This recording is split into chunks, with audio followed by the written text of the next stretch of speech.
बसंत पंचमी। बसंत शब्द का अर्थ है बसंत और पंचमी का 5वां दिन। इसलिए माघ महीने में जब बसंत ऋतु का आगमन होता है तो इस महीने के 5वें दिन यानी पंचमी को बसंत पंचमी के रूप में मनाया जाता है।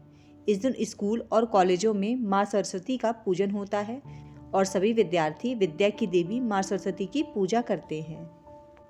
हम सभी जानते हैं कि हमारे देश में भारत में 6 ऋतुएं होती हैं, जिनका नाम बसंत ऋतु, ग्रीष्म ऋतु, वर्षा ऋतु, शरद ऋतु, हेमंत ऋतु और शिशिर अर्थात पतझड़ ऋतु, जिनमें से बसंत ऋतु का मौसम सबसे ज़्यादा सुहावना होता है।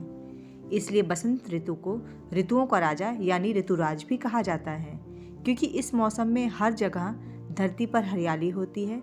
इसी मौसम में गेहूं और सरसों की खेती भी की जाती है। ऐसा लगता है कि गेहूं ने खेतों में हरे रंग की साड़ी पहनी हो और दूसरी तरफ पीले सरसों के खेत सोने जैसे लगते हैं, मानो हर जगह सोना बिखेर दिया हो। इस दिन भगवान विष्णु और कामदेव की पूजा की जाती है। हालांकि इस दिन मुख्य रूप से माँ सरस्वती की पूजा करने का विधान है, लेकिन धार्मिक मान्यताओं के अनुसार कामदेव और उनकी पत्नी रति धरती पर आते हैं और प्रकृति में प्रेम रस का संचार करते हैं। इसलिए बसंत पंचमी के दिन देवी सरस्वती के साथ कामदेव और रति की पूजा का विधान भी है। शास्त्रों में पूर्वाह से पूर्व सरस्वती पूजन करने का नियम बताया गया है, इसलिए मनाई जाती है बसंत पंचमी। पौराणिक मान्यताओं के अनुसार सृष्टि के रचयिता भगवान ब्रह्मा ने जीवों और मनुष्यों की रचना की है, लेकिन सृष्टि की तरफ जब ब्रह्मा जी देखते हैं तो उस समय ब्रह्मा जी को चारों तरफ सुनसान और शांत माहौल नजर आता है। इसलिए उन्हें महसूस होता है कि कोई कुछ बोल नहीं रहा है, जिसे देखकर ब्रह्मा जी मायूस हो जाते हैं। जिसके बाद ब्रह्मा जी ने भगवान विष्णु से अनुरोध किया और विष्णु जी ने कमंडल से पृथ्वी पर जल का छिड़काव किया। उस जल के द्वारा पृथ्वी हिलने लगी। पृथ्वी के हिलने के बाद एक अद्भुत शक्ति माँ सरस्वती के रूप में प्रकट हुई। देवी के एक हाथ में वीणा और दूसरे हाथ में वरमुद्रा होती है और वहीं अन्य हाथों में पुस्तक और माला थी। ब्रह्मा जी उस स्त्री से वीणा बजाने का निवेदन करते हैं। इस तरह देवी के वीणा बजाने से संसार के सभी जीव जंतुओं को आवाज़ मिल जाती है। वह दिन बसंत पंचमी का दिन था और तभी से देवी सरस्वती के जन्मदिवस के रूप में यह पर्व मनाया जाता है।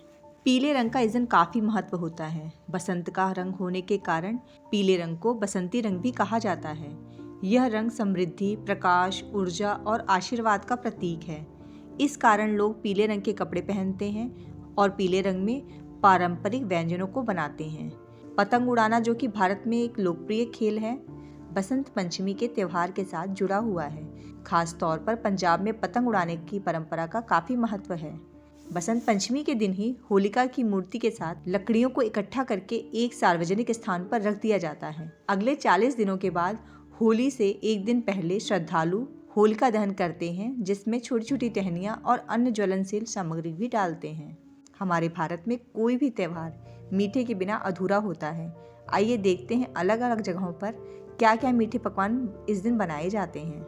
बंगाल में माँ सरस्वती को बूंदी के लड्डू और मीठे चावल अर्पित किए जाते हैं। बिहार में मालपुआ, खीर और बूंदी माँ सरस्वती को अर्पित करते हैं। देवी सरस्वती को बागेश्वरी, भगवती, शारदा, वीणावादिनी और वाग्देवी सहित अनेक नामों से पूजा जाता है।